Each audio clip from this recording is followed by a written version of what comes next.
নমস্কার, আপনারা দেখছেন এমস নিউজ। আপনাদের সঙ্গে রয়েছে আমি জয়িতা। বিস্তারিত খবরে যাব, তবে তার আগে দেখে নেব সংবাদ শিরোনাম।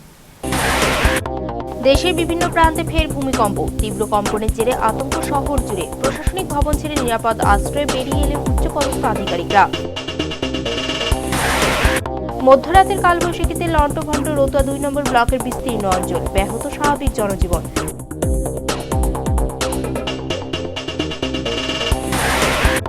ফারাক্কায় বিদ্যুৎস্পৃষ্ট হয়ে নবম শ্রেণীর ছাত্রের মৃত্যু, শোকের ছায়া মৃতার পরিবারে।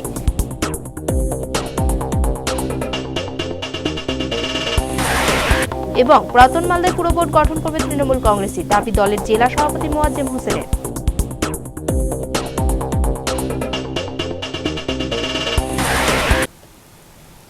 আসছে বিস্তারিত খবরে। ফের ভূমিকম্প।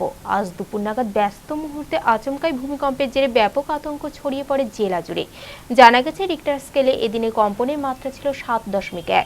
জেলার বিভিন্ন অংশের পাশাপাশি মালদা শহরেও এদিন আতঙ্কিত হয়ে বহুতল ছেড়ে পথে নেমে আসেন আবাসিকরা। জেলা প্রশাসনিক ভবন সহ বিভিন্ন সরকারি দপ্তরের আধিকারিক থেকে কর্মীরাও নিজেদের ঘর ছেড়ে বেরিয়ে আসেন খোলা আকাশের নিচে। গত 25শে এপ্রিল প্রবল ভূমিকম্পে কেঁপে উঠেছিল প্রতিবেশী রাষ্ট্র নেপাল সহ ভারতের একাধিক দেশ। তীব্র সেই কম্পনের জেরে নেপালের বিস্তীর্ণ জনপদ কার্যত ধ্বংসস্তূপে পরিণত হয়েছে। মারা গেছেন 8,000-এর বেশি মানুষ। এরপর থেকে নেপাল সহ ভারতেও একাধিকবার কম্পন অনুভূত হয়েছে। মঙ্গলবার ফের আরেকবার নতুন করে কেঁপে উঠল। এদিন দুপুর 12:36 নাগাদ সকলেই নিজ নিজ কাজে ব্যস্ততার সেই মুহূর্তে আচমকাই ভূমিকম্প শুরু হলে তীব্র আতঙ্ক ছড়িয়ে পড়ে সাধারণ মানুষের মধ্যে। জানা গেছে, এদিনের কম্পনের মাত্রা ছিল রিক্টার স্কেলে 7.1। নেপালের কাঠমান্ডু থেকে 83 কিলোমিটার পূর্বে মাটির 2 কিলোমিটার গভীরে ছিল এই কম্পনের উৎসস্থল। আচমকাই ভূমিকম্প শুরু হলে বড় বড় বাড়িগুলি দুলতে শুরু করে। ভয়ে বহুতলের আবাসিকরা নেমে আসেন পথে। শহরের পথঘাটগুলি কার্যত জনারণ্যে পরিণত হয়। বেশ কিছুক্ষণ ধরে এই কম্পন চলে। তবে এদিনের তীব্র মাত্রার এই ভূমিকম্পের ফলে জেলার কোনো প্রান্ত থেকে ক্ষয়ক্ষতির কোনো খবর মেলেনি। তবে ঘটনার জেরে সাধারণ মানুষের মধ্যে যে আতঙ্ক ছড়ায়, সেই আতঙ্কেই অসুস্থ হয়ে পড়েন অনেকে। ভূমিকম্পের মুহূর্তে প্রশাসনিক ভবন কেঁপে উঠলে সরকারি কর্মচারী সহ জেলা শাসক এবং অতিরিক্ত জেলা শাসক নিজের চেম্বার ছেড়ে বেরিয়ে আসেন। প্রাকৃতিক এই বিপর্যয়ের পরে আতঙ্ক শহরে সমস্ত স্কুল ছুটি দিয়ে দেওয়া হয়। শামশের মতিগঞ্জ বৈদ্যনাথপুর হাই স্কুলের সিঁড়ি দিয়ে হুড়োহুড়ি করে নামতে গিয়ে 20 জন ছাত্রছাত্রী আহত হন। তাদের উদ্ধার করে স্থানীয় স্বাস্থ্যকেন্দ্রে ভর্তি করা হয়। এদিন জেলা খাদ্য প্রক্রিয়াকরণ এবং উদ্যান পালন দপ্তরের আধিকারিক সহ কর্মীরাও নিজেদের কর্মক্ষেত্র ছেড়ে খোলা আকাশের নিচে নেমে আসেন। দপ্তরের আধিকারিক রাহুল রঞ্জন রায় জানান, এদিন কাজ করার সময় হঠাৎ ঘরের মধ্যে কিছু কেঁপে উঠলে ঘর থেকে বেরিয়ে আসি। গত 1 মাসের মধ্যে বেশ কয়েকবার এই ধরনের কম্পন হবার ফলে সাধারণ মানুষের মতো তিনিও আতঙ্কিত বলে রাহুলবাবু জানান।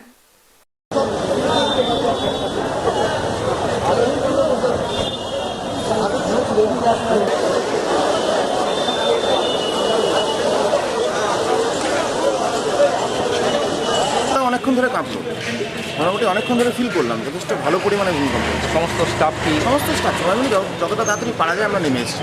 তাহলে কি দিনের পর দিন মাঝে মধ্যেই হচ্ছে, তাহলে আতঙ্কে অবশ্যই একটা আতঙ্ক তো হবেই, কারণ এটা নিয়ে বোধহয় বিগত 1 মাসে প্রায় 5 থেকে 7 বার হলো।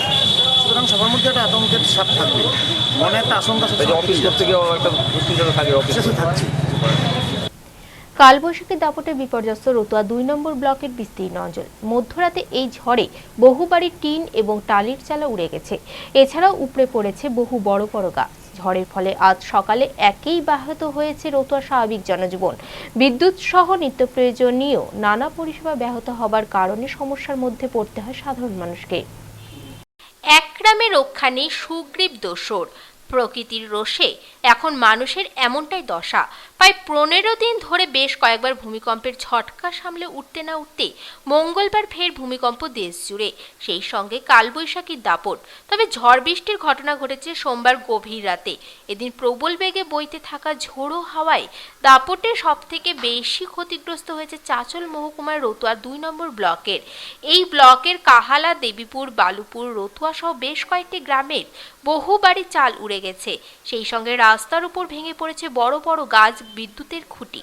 প্রকৃতি এই রুদ্ররোষ মঙ্গলবার সকাল থেকেই কার্যত ব্যাহত হয় জনজীবন। বিদ্যুৎ, টেলিফোন, ইন্টারনেটের মতো গুরুত্বপূর্ণ পরিষেবা বন্ধ হয়ে যাওয়ায় বিভিন্ন ক্ষেত্রে মানুষদের সমস্যার মধ্যে পড়তে হয়। ঘরবাড়ি হারিয়ে সর্বহারা মানুষজনকে খোলা আকাশের নিচেই কাটাতে হয় দিন। প্রশাসনের পক্ষ থেকে সকাল থেকেই রাস্তাঘাট পরিষ্কারের কাজ শুরু করা হলেও ক্ষতিগ্রস্ত মানুষের পর্যাপ্ত ত্রাণ দেওয়া হয়নি বলে অভিযোগ।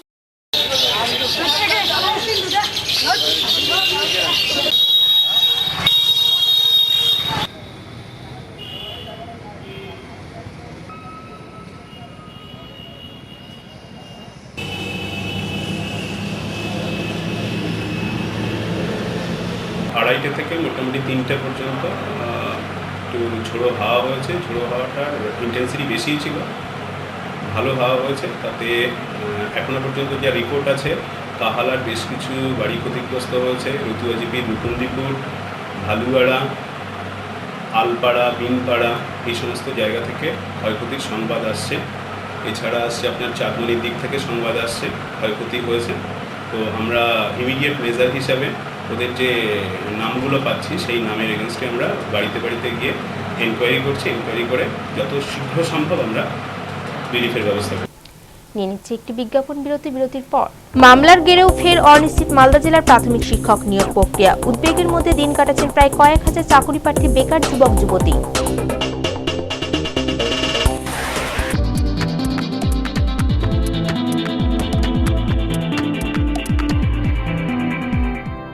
সময়ের সঙ্গে সঙ্গে দৌড়চ্ছি আমরা, তার মাঝে রয়েছে হাজারো কাজের ব্যস্ততা। এই ব্যস্ততার মাঝে কি ঘটলো আজ সারাদিনে, তা জানতে প্রতিদিন রাত 10টায় চোখ রাখুন টপ 7-এ।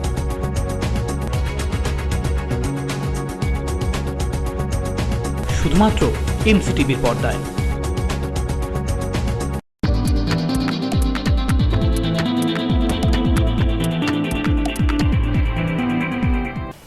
স্বাগত বিরতির পর। গাছের ফুল পাড়তে গিয়ে বিদ্যুৎস্পৃষ্ট হয়ে মৃত্যু হলো এক নবম শ্রেণীর ছাত্রী। মর্মান্তিক এই ঘটনাটি ঘটেছে আজ সকালে ফারাক্কার পলাশী গ্রামে। ওই ছাত্রীকে বাঁচাতে গিয়ে সামান্য আহত হতে হয় তার মাকেও। কিশোরীর এই অকাল পরিণতির ফলে শোকের ছায়া নেমে এসেছে তার আত্মীয় পরিজনদের মধ্যে। মৃতদেহটি উদ্ধার করে ময়নাতদন্তের জন্য পাঠায় ফারাক্কা থানার পুলিশ। ফারাক্কার এনটিপিসির পাঁচিলে লাগানো বৈদ্যুতিক তারে বিদ্যুৎস্পৃষ্ট হয়ে মৃত্যু হলো নবম শ্রেণীর এক ছাত্রীর। মর্মান্তিক এই ঘটনাকে কেন্দ্র করে মঙ্গলবার শোকের ছায়া নেমে আসা মৃতের পরিবারের মধ্যে। মর্মান্তিক এই ঘটনাটি ঘটেছে ফারাক্কার বেউয়া 1 নম্বর গ্রাম পঞ্চায়েতের পলাশী গ্রামে। জানা গেছে মৃত ওই ছাত্রীর নাম শর্মিষ্ঠা চৌধুরী। নিশিন্দা হাই স্কুলে নবম শ্রেণীতে পড়াশোনা করে সে। ফারাক্কার এনটিপিসির ভাঙন রোড দেওয়াল সংলগ্ন এলাকায় বাবা মায়ের সঙ্গে ওই ছাত্রী থাকতো। প্রতিদিনের মতো মঙ্গলবার সকালেও সে পুজোর জন্য ফুল তুলতে ওই পাঁচিলের পাশে যায়। সেই সময় পাঁচিলের উপরে থাকা বৈদ্যুতিক তারের সঙ্গে ফুল গাছের সংস্পর্শ ঘটলে ওই ছাত্রীটিও বিদ্যুৎস্পৃষ্ট হয়ে পড়ে। তাকে বাঁচাতে এসে সামান্য শক লাগে তার মায়ের। বিদ্যুৎস্পৃষ্ট অবস্থাতেই মারা যায় সে। ফারাক্কা থানায় খবর দেওয়া হলে ঘটনাস্থলে পুলিশ পৌঁছে মৃতদেহটি উদ্ধার করে ময়নাতদন্তের জন্য পাঠানো হয়।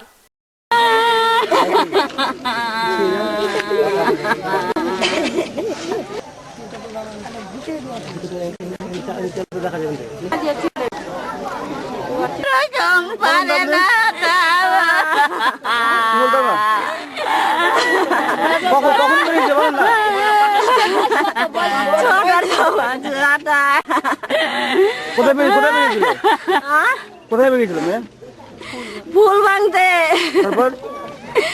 তারপরে একটা মেয়ে যে বললো আমাকে যে তোমার মেয়ে গাছে ঝুলে আছে। তো আমি বলছি যে তাড়াতাড়ি করে দড়িয়ে আসি, এসে দেখছি গাছে ঝুলে আছে। ধরতে গেছি তো আমাকে শর্ট লেগে গেছে। কিছুতেই কাটছে না মালদার প্রাথমিক শিক্ষক নিয়োগ প্রক্রিয়ার জট। প্রশিক্ষণপ্রাপ্ত চাকরি প্রার্থীরা ফের মামলা করার কারণে অনিশ্চিত হয়ে পড়েছে প্যানেল প্রকাশ।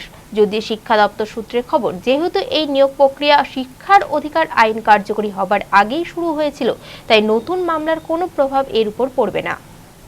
সারা রাজ্যের পাশাপাশি মালদা জেলাতেও 2009 সালে 1131টি প্রাথমিক শিক্ষক পদের জন্য বিজ্ঞপ্তি প্রকাশিত হয়, কিন্তু একাধিকবার আইনি জটিলতার কারণে সেই প্রক্রিয়া মুখ থুবড়ে পড়েছে। সমস্ত জটিলতা কাটিয়ে প্রায় 5 বছর পর গত 2014 সালে লিখিত পরীক্ষা নেওয়া হয়। প্রায় 16,500 চাকরি প্রার্থী সেই পরীক্ষায় বসেছিলেন। 1 বছর পর লিখিত পরীক্ষার ফল প্রকাশ হয়। এরপর গত ফেব্রুয়ারিতে ইন্টারভিউ পর্ব সম্পন্ন হয়। ভোটের আগেই ইন্টারভিউয়ের ফল প্রকাশিত হয়ে যাবার কথা থাকলেও কোনো এক অজ্ঞাত কারণে তা আটকে যায়। সম্প্রতি প্রশিক্ষণপ্রাপ্ত নয় এমন প্রার্থীদের টেট পরীক্ষায় বসার জন্য আগামী 2016 সালের মার্চ মাস পর্যন্ত সময় দিয়েছে কেন্দ্রীয় মানব সম্পদ উন্নয়ন মন্ত্রক। সরকারি এই সিদ্ধান্তের বিরোধিতা করে প্রশিক্ষণপ্রাপ্তরা ফের আদালতের দ্বারস্থ হওয়ার কারণে মালদা জেলাতেও শিক্ষক নিয়োগ প্রক্রিয়া স্তব্ধ হয়ে গেছে। কর্মপ্রার্থীদের আশঙ্কা, আদালতের রায় তাদের বিপক্ষে গেলে সমস্ত প্রচেষ্টা ভেস্তে যেতে পারে। জেলা প্রাথমিক শিক্ষা দপ্তর সূত্রে অবশ্য আশ্বস্ত করা হয়েছে, আগের নিয়োগ প্রক্রিয়ার উপর আদালতের রায়ের কোনো প্রভাব পড়বে না। কারণ যে সময় ওই নিয়োগ প্রক্রিয়ার জন্য বিজ্ঞপ্তি জারি হয়, সেই সময় শিক্ষার অধিকার আইন লাগু হয়নি। আদালতের রায়েই মালদা জেলার প্রাথমিক শিক্ষক নিয়োগের পরীক্ষা নেওয়া হয়েছে। তাই ওই সময়কালের মধ্যে প্রশিক্ষণহীন প্রার্থীদের নাম প্যানেলে থাকলেও তা বাতিল হবার কোনো সম্ভাবনা থাকবে না।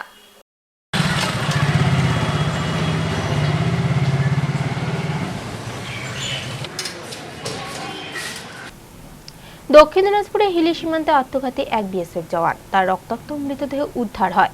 ঘটনায় খবর পেয়ে তদন্ত ছুটে যান সীমান্তরক্ষী বাহিনীর উচ্চপদস্থ আধিকারিকরা। প্রাথমিকভাবে তাদের অনুমান, সম্ভবত মানসিকভাবে বিপর্যস্ত থাকার কারণে সে নিজের সার্ভিস বন্দুক থেকে মাথায় গুলি করে আত্মঘাতী হয়েছে। নিজের সার্ভিস রিভলভার থেকে মাথায় গুলি চালিয়ে আত্মঘাতী হলো এক বিএসএফ জওয়ান। সোমবার সকালে তার রক্তাক্ত মৃতদেহ উদ্ধারের ঘটনাকে কেন্দ্র করে ব্যাপক আলোড়ন ছড়িয়ে পড়ে সহকর্মীদের মধ্যে। জানা গেছে, মৃত ওই জওয়ানের নাম রণবীর সিং। 42 বছর বয়সী রণবীরের বাড়িতে স্ত্রী ছাড়াও 3টি কন্যা সন্তান রয়েছে। দক্ষিণ দিনাজপুর জেলার হিলি সীমান্তের বালুপুরে 96 নম্বর ব্যাটালিয়নে কনস্টেবলের পদে কর্মরত ছিল সে। রবিবার রাতে বৃষ্টির মধ্যে কর্তব্যরত অবস্থাতেই নিজের সার্ভিস রিভলভার থেকে নিজের মাথায় গুলি চালালে ঘটনাস্থলেই তার মৃত্যু হয়।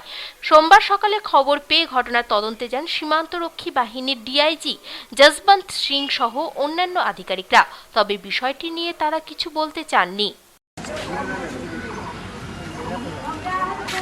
আমি শুনলাম যে বেঁচে মারা গেছে, যার জন্য দেখে আসি একটু, এই জন্য আমি চলে আসলাম দেখার জন্য। তো কি দেখলেন, কি শুনতে পেলেন? দেখতে তো কিছুই পাচ্ছি না, এখানে রাস্তার থেকে দাঁড়ায় মুখে শুনেছি মারা গেছে। কিভাবে মারা গেছে? কিভাবে মারা গেছে আমরা তো শুনে দেওয়ার ডাক করে বলে মারা গেছে নাকি, এই জন্য আমরা চলে আসলাম দেখি। এখন কি শুনতে পাচ্ছেন? এখন তো ওখানে দেওয়ার ডাকে তো মারা যায়নি, রক্ত বলে পড়ে আছে নাকি ওইখানটায়, এটাই। এখন রক্ত পড়ে থাকলো কি জন্য, কিভাবে তা তো বলতে পারবেন না। নিয়ে নিচ্ছে আরো একটি বিজ্ঞাপন বিরতির পর। উত্তর দিনাজপুরে কালিয়াগঞ্জ যুবক তৃণমূল কংগ্রেসের স্থানীয় ক্লাবের যৌথ উদ্যোগে রক্তদান শিবির। রক্ত দিলেন 50 জনের বেশি যুবক।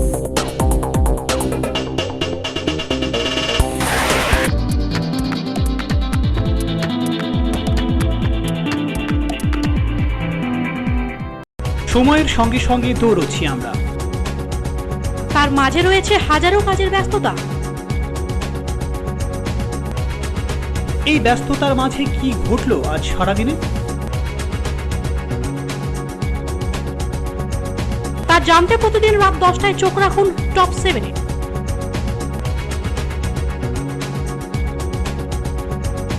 শুধুমাত্র এমসিটিভির পর্দায়।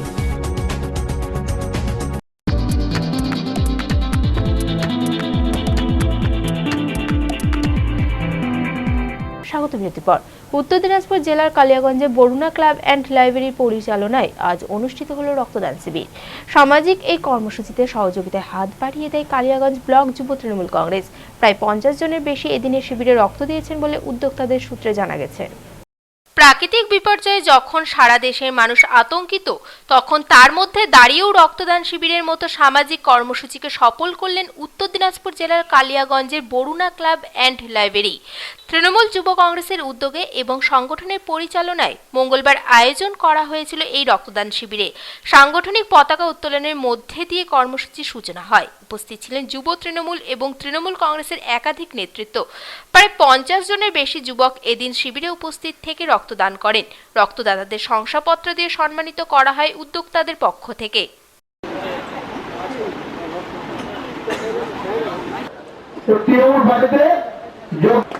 যোগদান করলাম। স্বদেশ বর্মন, বিশ্বজিৎ বর্মন। পুরাতন মালদহ পুরসভায় বোর্ড তৃণমূল কংগ্রেসই গঠন করবে, এমন দাবি করলেন মালদা জেলা তৃণমূল কংগ্রেসের সভাপতি মোয়াজ্জেম হোসেন। এদিন পুরসভায় বিদায়ী পুরপ্রধান তথা পুরাতন মালদা শহর তৃণমূল কংগ্রেসের সভাপতি বিভূতিভূষণ ঘোষের সঙ্গে বৈঠক করেন। পরে জানান, বোর্ড গঠনের জন্য যে একজন কাউন্সিলরের প্রয়োজন তা যে কোনোভাবে জোগাড় হয়ে যাবে। পুরাতন মালদা পুরসভার মোট ওয়ার্ড 20টি, তার মধ্যে সম্প্রতি হয়ে যাওয়া পুনর্নির্বাচনে রাজ্যের শাসক দল তৃণমূল কংগ্রেস পেয়েছে 10টি ওয়ার্ড। বিজেপি প্রার্থীরা 5টিতে জয়ী হয়েছেন। এছাড়াও সিপিএম 2টিতে এবং নির্দল প্রার্থীরা 3টি আসন লাভ করেছেন। এককভাবে কোনো দল সংখ্যাগরিষ্ঠতা না পাওয়ায় ত্রিশঙ্কু এই পুরসভার পুরবোর্ড গঠন কিভাবে তা রীতিমতো চর্চার বিষয় হয়ে উঠেছে। সোমবার সেই জল্পনাকে আরও উস্কে দিলেন মালদা জেলা তৃণমূল কংগ্রেসের সভাপতি মোয়াজ্জেম হোসেন। এদিন তিনি পুরাতন মালদায় যান। সেখানে শহর তৃণমূল কংগ্রেসের সভাপতি তথা বিদায়ী পুরপ্রধান বিভূতিভূষণ ঘোষের সঙ্গে 1 ঘন্টা টানা বৈঠক করেন। বৈঠক শেষে তিনি দাবি করেন, যে যাই বলুক না কেন পুরাতন মালদহ পুরসভায় তৃণমূল কংগ্রেসই বোর্ড গঠন করবে, কারণ নির্দল এবং সিপিএম ছাড়া বিজেপি প্রার্থীরাও তাদের সমর্থন করতেন পারেন। যদিও এখনো কোনো পক্ষ থেকেই কোনো রকম প্রস্তাব আদান প্রদান হয়নি। মোয়াজ্জেম হোসেনের দাবি, বোর্ড গঠনের জন্য একজন মাত্র কাউন্সিলরের সমর্থন প্রয়োজন। সেই সমর্থন তৃণমূল সহজেই পেয়ে যাবে।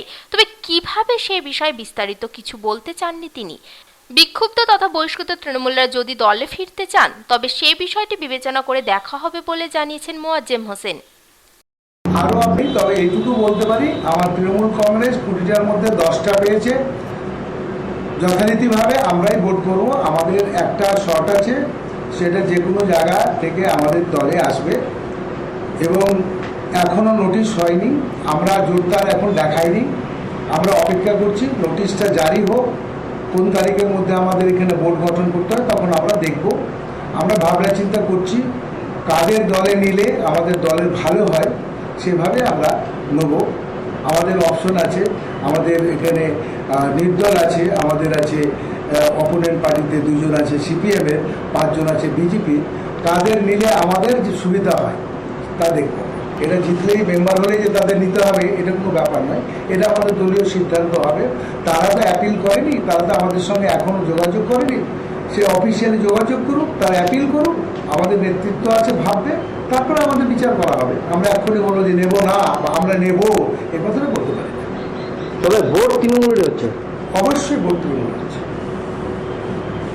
এখন এক নজরে দেখে নেব কিছু টুকরো খবর।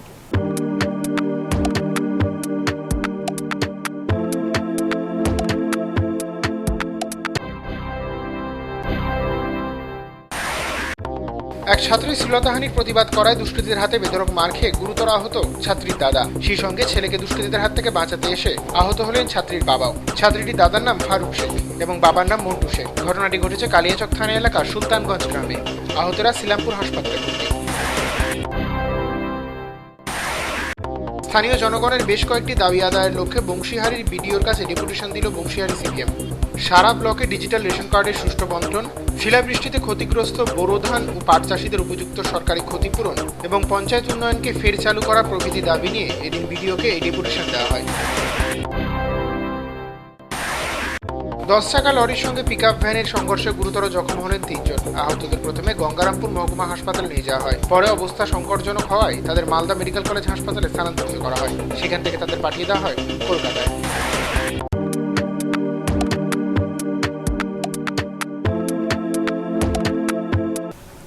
এখন থেকে বিশ্বের যে কোনো প্রান্তে বসে যে কোনো সময় ইমস নিউজ দেখুন ইন্টারনেটে। লগ অন করুন www.liveaxnews.com।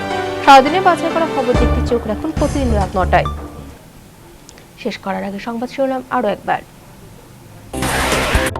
দেশের বিভিন্ন প্রান্তে ফের ভূমিকম্প, তীব্র কম্পনের জেরে আতঙ্ক শহর জুড়ে। প্রশাসনিক ভবন ছেড়ে নিরাপদ আশ্রয়ে বেরিয়ে এলেন উচ্চপদস্থ আধিকারিকরা। মধ্যরাতের কালবৈশাখীতে লন্ডভন্ড রতুয়া 2 নম্বর ব্লকের বিস্তীর্ণ অঞ্চল, ব্যাহত স্বাভাবিক জনজীবন।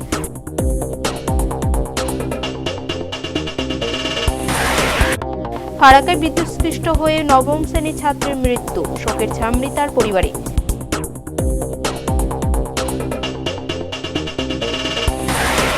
এবং পুরাতন মালদায় পুরো বোর্ড গঠন করবে তৃণমূল কংগ্রেসই, দাবি দলের জেলা সভাপতি মোয়াজ্জেম হোসেনের।